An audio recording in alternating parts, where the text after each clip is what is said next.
depuis 2023 que nous sommes, c'est la réinstallation au niveau de la commune de Guigoué. Donc il faut dire que vraiment la commune de Guigoué se porte vraiment merveille. Voilà, c'est vrai qu'on a des petites difficultés au niveau de la frontière. Il faut se dire que, en tout cas, les villages sont réinstallés. Et quand tu prends Guigoué Centre, le marché, c'est chaque semaine, chaque jeudi, le marché va son plein. Voilà, les véhicules quittent Gawa pour venir. Donc je pense que le marché de Ntra aussi a repris, ainsi que le marché de Mampura. Donc je pense que dans l'ensemble, en tout cas, tout va bien.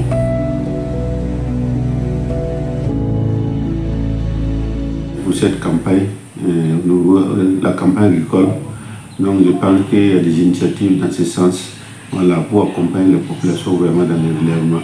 Donc ils ont déjà prévu de doter de 16 motoculteurs qu'on va répartir dans 16 villages. Et la formation est prévue pour lundi, voilà, jusqu'à mercredi prochain. Voilà, donc aussi les semences aussi sont déjà là, donc pour accompagner vraiment nos braves producteurs à pouvoir produire. Aussi il y a les intrants qui sont là, voilà, les intrants pour les pays et puis pour les personnes vulnérables, voilà, pour les populations retournées pour pouvoir permettre vraiment le relèvement. Donc hormis ça, je pense qu'il y a aussi des dotations de vues pour accompagner vraiment les populations vulnérables. Il y a d'autres structures comme Ocades qui nous accompagnent dans ce sens.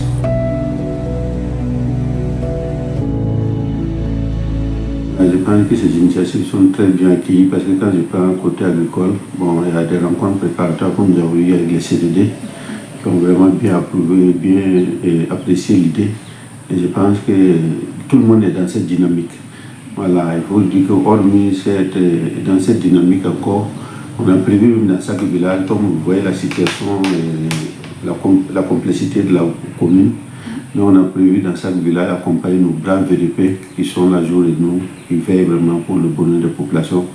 On a fait un 100 VDP par village. C'est des activités communautaires, voilà, que les populations ont bien accueillies. Et que l'année passée, on a développé cette initiative à Flakora où on a cultivé 6 hectares de riz. Et la population a vraiment trouvé une bonne adhésion. Et on a récolté et vraiment ces vieux sont là qu'on va accompagner nos VDP avec.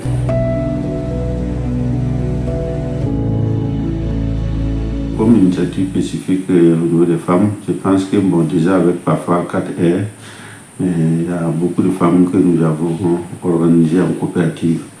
Et je pense que au niveau de la commune de Guigoué, il y a près de 25 coopératives qui ont été mises en place. Donc dans ces 25 coopératives, il y a près de 18 coopératives qui sont spécifiquement pour les femmes. Voilà, que ce soit dans le cadre de la production du riz, voilà, il y a d'autres qui vont faire la transformation. Et puis maintenant, dans le cadre du Choumala et puis du beurre de karité. Voilà, donc hormis ça aussi, il y a un jardin maraîcher qui a été mis en place pour pouvoir accompagner nos braves femmes à pouvoir produire.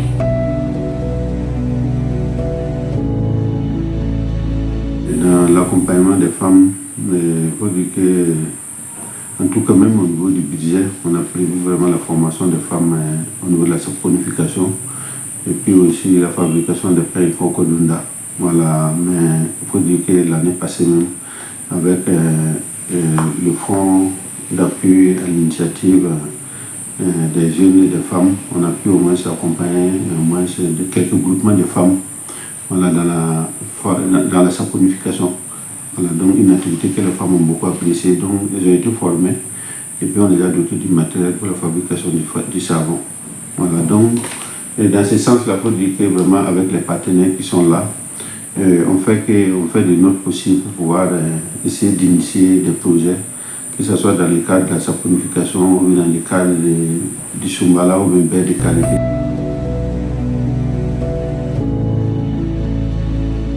Vous savez qu'en 2021, la commune de Guigoué a été déguerpie. Donc en retour, il faut dire que les femmes, il y a beaucoup de défis parce qu'elles menaient beaucoup d'activités génératives de revenus. Elles sont revenues, bon, elles vont recommencer tout à zéro. Donc ça fait que c'est pas simple. Donc il y a beaucoup de défis que les femmes font face. Voilà. Donc actuellement quand tu prends au niveau du marché, bon, il y a beaucoup de femmes qui mènent certaines activités bon, pour pouvoir avoir le capital, pour pouvoir se débrouiller. C'est pas simple. Donc vraiment nous sommes dans cette perspective-là, comment il faut faire pour pouvoir trouver vraiment des AGF pour les femmes pour qu'elles puissent vraiment contribuer à l'économie communale. Voilà, hormis ça, il faut dire que nous sommes revenus. Si on avait un centre de formation comme ça en métier, voilà, pour les femmes, ça aurait beaucoup aidé. Voilà, parce qu'il y a beaucoup de femmes qui sont là, sont revenues, elles ont perdu carrément les activités, elles n'ont pas de moyens pour pouvoir lancer leurs activités. Mais si elles avaient au moins un centre de formation où elles pouvaient apprendre beaucoup d'autres métiers, ça pourrait accompagner. Voilà, donc vous savez qu'au niveau de la commune de Djiboué, ici, nous n'avons pas une maison, pas une maison de la femme, il n'y a pas un centre de formation aussi pour les femmes. Donc c'est des défis auxquels vraiment les femmes sont confrontées. Voilà. Donc nous pensons que vraiment à l'avenir, si on a des partenaires qui nous accompagnent dans ce sens, ça pourra aider les femmes.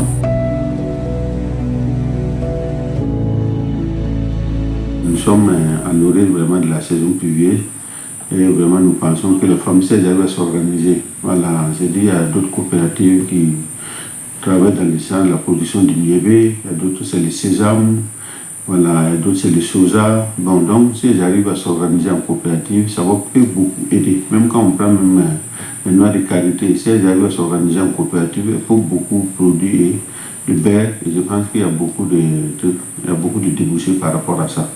Voilà, donc le message que nous avons à lancer à nos braves femmes, c'est vraiment de pouvoir s'organiser, voilà, et vraiment dans la production agricole. Hormis ça, nous savons que aussi la saison de pluie, aussi il y a des intempéries, il y a tout un ensemble. Voilà, nous avons un message à lancer vraiment dans la protection aussi des enfants.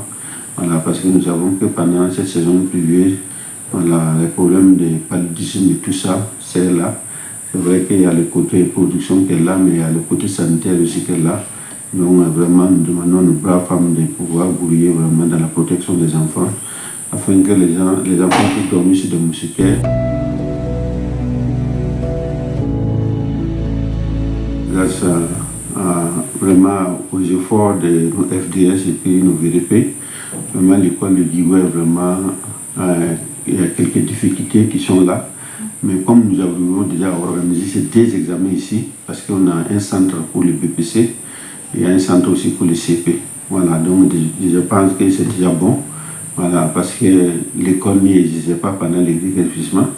Le retour, depuis le retour, il faut dire que quand tu prends au niveau de l'école primaire, ça fait les 2 années successives, là, l'école a pu faire 100%. Donc on peut dire que cette année aussi, nous puissions faire encore 100%. Donc c'est vrai qu'il y a certaines écoles dans certains villages qui ne sont pas encore ouvertes. Tu prends l'école de Gatakoro, l'école de Monopo, l'école de Tambi, l'école de Bawadara, de Ompensé, voilà, de Babasso. Voilà, donc il y a ces écoles-là qui ne sont pas encore ouvertes. Voilà, mais nous pensons qu'avec l'aide de Dieu, puis vraiment la contribution de nos FDS et puis nos VDP, et puis la population de Djiboué dans son ensemble, nous pourrons vraiment, ces écoles-là seront réouvertes au bénéfice vraiment de nos enfants.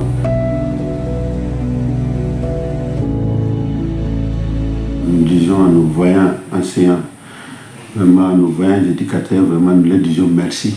Merci pour les sacrifices, parce que faut se dire qu'au retour, après le déguerpissement, ça a été un sacrifice, c'est du volontariat. Ils sont venus vraiment pour accompagner les fils, les filles, les frères, afin qu'ils puissent avoir accès à l'éducation, parce que ce n'était pas facile. Ils sont revenus dans des conditions difficiles, mais ils se sont battus. Comme j'ai dit que ça fait les 2 années successives, l'école, la CEF de Djiboué a toujours fait 100%. Voilà, nous prions Dieu pour que cette année nous puissions encore faire 100%. Voilà, vraiment ils sont venus dans des conditions difficiles, mais ils ont tenu. Et l'école va bien vraiment au niveau de la commune de Djiboué. Hormis ces écoles que j'ai dit qui sont toujours restées sous fermées. Voilà, je pense qu'en tout cas dans l'ensemble ça va. Quand je prends le lycée, c'est vrai que les dispositifs, quand tu prends les logistiques, il y a beaucoup de matériel qui manque. Mais avec tout ça, les gens font de leur possible pour que vraiment, on puisse vraiment enseigner les enfants. Voilà, donc à l'endroit des parents, je leur demande vraiment de toujours accompagner vraiment nos enseignants, accompagner les enfants afin que vraiment, je pense que d'ici là, les choses vont se normaliser et puis ça va aller.